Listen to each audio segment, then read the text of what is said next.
After all of it, starting from game number 1, we'll see how well will they adapt in the land of Dawn. It's your casters here on the desk. Butters, get in, as well as Leo. Welcome. All right, it's time to get the show on the road. And now, let's look at the lane assignments here because it's very important that they get the counter matchups on either side. And it looks like the Baxia is going to be meeting up his boy with the Yu Zong down in the EXP lane, while in the gold lane it's going to be Alice and the Harith. Bren going to be starting off on their purple buff, while maybe looking for the distraction. Ooh, this is maybe just looking for that ejector on the purple. He did take smart missiles, though. Oh, all right, so he's just going to try to steal, clear wave, bother them maybe. Going to be using the Cyclone Eye right on through.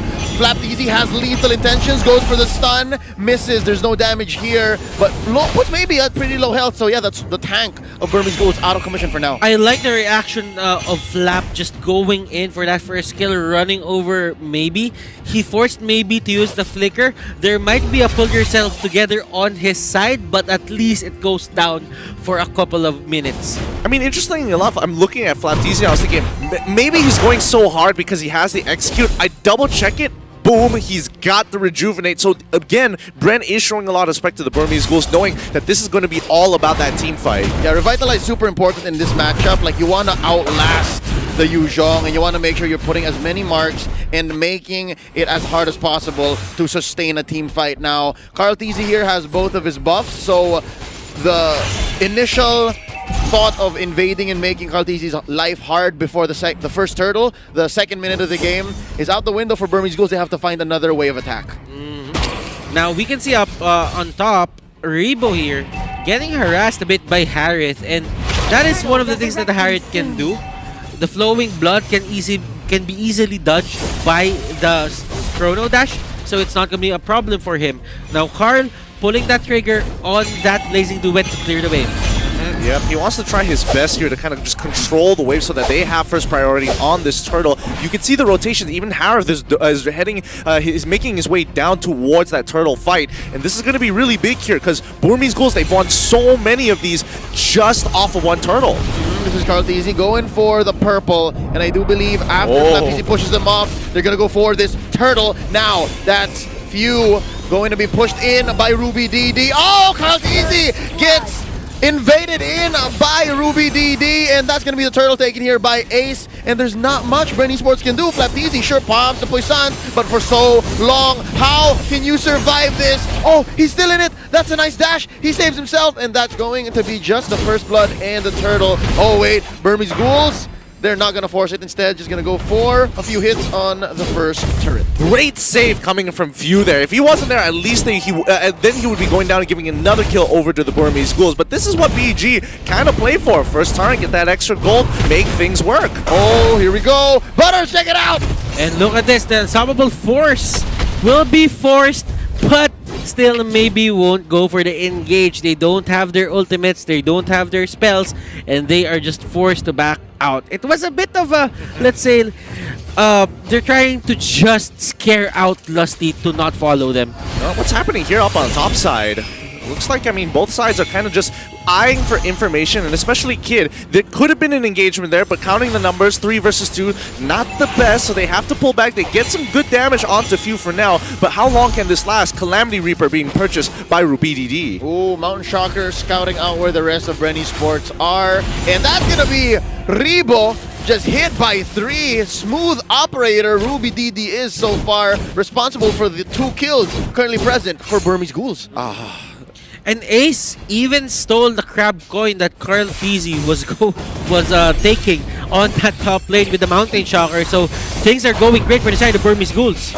Maybe looking low. Oh, that's the first pick off. Few gets it. And this is some redemption for Bren Esports. Like, they can at least take the purple. And yeah, we are about 5 minutes in for 30. 1,000 gold ahead. I mean, is it some? Because again, they're losing pressure across the map, and now Burmese Ghouls are looking to continuously attack, and they are destroying the shields. They've already completely cleared off the barriers coming in from that topside turret. Few, he gets on out of there. He doesn't want to, you know, put himself in any more danger than he already is. The Burmese Ghouls only up by 700 gold, but they could double this off of a single kill.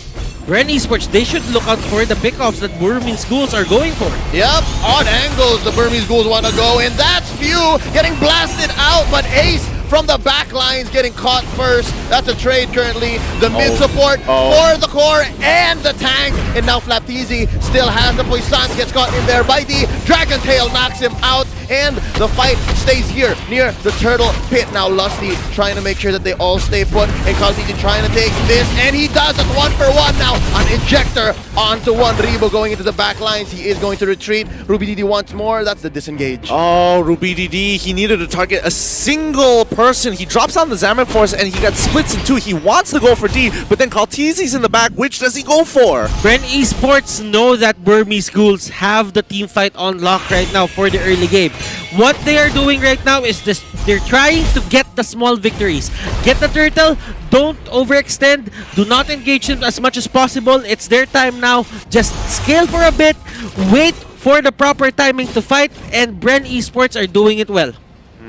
Can they get more though? Can they push this advantage that they have here? D needs to get out of there. Oh no, Rebo, he gets caught by the Imperial Justice. Great play coming in for the Burmese Ghouls, and a huge counter item here. Necklace of Durans just to stop the healing coming in from everybody on the side of Bren. And they want to go for another pick onto Lusty. Wrong place, wrong time. On the bottom lane, there is another kill on Flapteezy, and bodies are going down on the floor just because Burmese Ghouls, they really like these pickoffs. 3 fronts and 3 losses here for Bren Esports so far. Kaltiti looking for revenge. The bloodthirsty prodigy here gets one at least, shutting down RubyDD. Now the fight continues after taking this turret. That's D knocking him up. Gonna go for the Black Dragon form. This is a full bar of Sha energy, and now Kaltiti dueling with Ace. And there you go. The unstoppable force takes down the core. That's Claude destroyed here, Kid flickering out, and that's D finally shut down by Lusty. Currently 2-for-1. Bren Esports, they seem to be getting trumped by Burmese Ghouls at every turnstile. I think so far, I think it's just 2 mistakes, and that's why the Burmese Ghouls are only slightly ahead here. Burmese Ghouls, they've been getting a lot of these kills, but for the side of Bren Esports, they're getting the trades because the last time they met, every fight that Burmese Ghouls wins, it actually has an objective that comes with it. But for this certain game, there is always a trade in terms of 2-for-2, 2-for-1, and Burmese Ghouls, they're not getting the turrets early. Yep, unstoppable force here, plus the ejector into the back line. Poisson's not gonna save you. RubyDD, an assassin of a Harith, takes down Flap. And now, hold up, Kaltiti looking for some revenge. Kid uses the Imperial Justice to retreat. That's gonna be D going in. Where's the backup? They're looking for it. Kaltiti getting blasted. Oh, that's the Fatal Links onto one. D is still alive. A bar full of Sha, and that's Few destroyed by D, and they get away with it. RubyDD is just having a ball. Oh my goodness, how did D survive that? My goodness, he really took quite a beating off of it. And Burmese Ghouls, they're getting the fights, but they're timing it well. When do they take a fight? They take a fight when they take down Flap. Flap is respawning. He cannot respond to that gank, and that means D, as of now, will be unkillable. I think it was looking good initially because Few, he was looking for that pickoff. He was trying to say, hey, I could get this big stun onto D, and maybe we can play off of this. Burmese Ghouls see the opportunity to say, hey, he has no options to get out now. We can look for the punish.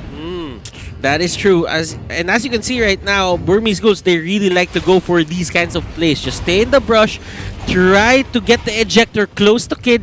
Kid sets up the Imperial Justice, and that is a 1-for-1. And that's what happened right here. Same old story, the same old story. Lusty walks into a death bush, and now Flapteezy trying to save the day. Son, it's too late. The classic happens more times to pros than you would like to admit, but D is going to keep on smacking up that tier 2, and this is what Burmese Ghouls have been doing ever since the group stages, just making sure they take fights and they start getting that return of investment somewhere across the map. Todak did a pretty good job, but you know, Burmese Ghouls making it look really, really natural. Bren Esports, they should be looking at that Lord, maybe not give it to Burmese Ghouls as of the moment, because when they do, that is going to be all of the outer turrets down, and probably one inhibitor turret on their side is going down as well. Laptizi hit there with the ejector, but it's gonna be a non-starter. Real quick, item check.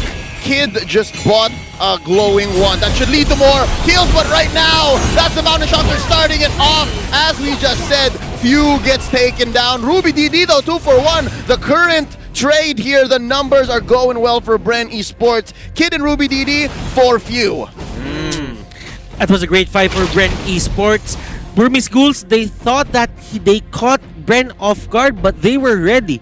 They knew that there was a possibility, a small possibility, that someone or two people are there in that brush, and it paid off for them. Yeah, and I mean, even Ruby DD, he dropped down the Salmon Force to make something happen, but now the Burmese Ghouls looking to turn this fight on top of them to make sure they don't get the Lord, maybe in the back line, but he goes down almost straight away. Baptiste making sure he's zoning out Ace. They have double kill coming in from Carlteezy, making it look real nice and smooth as the comeback mechanic is here, down 4K, now evening up the score to at least 1K differential and taking the lead. Oh no, the fight continues. Kid forced to retreat. Zaman forced it in by Ruby DD, but the damage has been done. Words have been said, feelings have been hurt, and Lord is marching down mid. Nice engage there for the side of Kid. He might have bitten off more than he can chew, but Ruby DD saves the day. They cut their losses to a minimum. Check this gold graph out. At least we get a better idea, because again, when we were looking at the Burmese Ghouls, they were almost reaching that 5K mark, and that would have been a really difficult position to get, especially when it was about 7 to 6 minutes of the game. Now things have changed, and they're looking to force it harder. Yep, they're pushing this mid lane turret. Mission accomplished for Bren Esports. Ruby DD takes a few hits from Lord. The swing of the axe chunking him off to about half health, and there's another push up top. Wow, how the tables have turned. Burmese Ghouls now feel the pressure from Bren Esports. And look at this, all turrets, all outer turrets for the side of Burmese Ghouls are going down, and for the first time in forever, I'm seeing Burmese Ghouls defend their own turrets. I mean, don't hold your breath for too long here. This is going to be the Lord power play. Red going to force the situation here. D trying to disengage the entire team to allow time and buy space for Ruby DD to drop the Salmon Force. And Bren Esports, they call it. They see what's going on. No, I will not let you choose this fight. And maybe he's not done with it yet. The Unstoppable Force is going to get punished with the Circle Eagle as the rest of Bren Esports push him back into the Toys Poissons as a recommendation to stay away from our jungle. That was a good move for the side of Burmese Ghouls, that they just wanted to catch one person for the side of Bren Esports and toss him back. Maybe just stall Bren Esports from pushing. But Burmese Ghouls, the execution right there didn't really work out for their side. Just because Bren Esports, they were ready and they know that that will happen. Oh, Flapteezy here picked off by Ruby DD. They get their comeuppance, and it's not for free. Butters. Divine Crystal and Divine Glaive and Holy Crystal, not Divine Crystal, goes up for the mages here on the side of Bren Esports. Oh, D with that Black Dragon form, and we're looking for a big engage here. That's going to be the... the Blazing Duet takes down the Kid with Few putting in the last touch. Now D here, caught in no man's land. You are the odd one out. 2 for none here so far. Bren Esports turning the river into a wasteland. Right now, I have to give it to Bren. Their re-engagements into these fights, especially when Burmese have the advantage, is pretty significant. Let's check out the items here. Butters, what are your thoughts? Okay, Athena Shield for the side of Lusty. That will help him survive Kid Sylvana.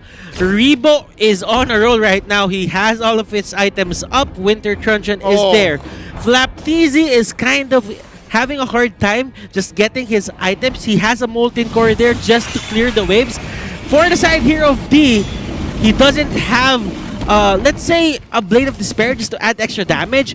Ace here still has 4 items only on his belt. I mean, with the items in the position that they are in right now, Burmese Ghouls, 39k to Bren's 43. Bren just hit their power spike.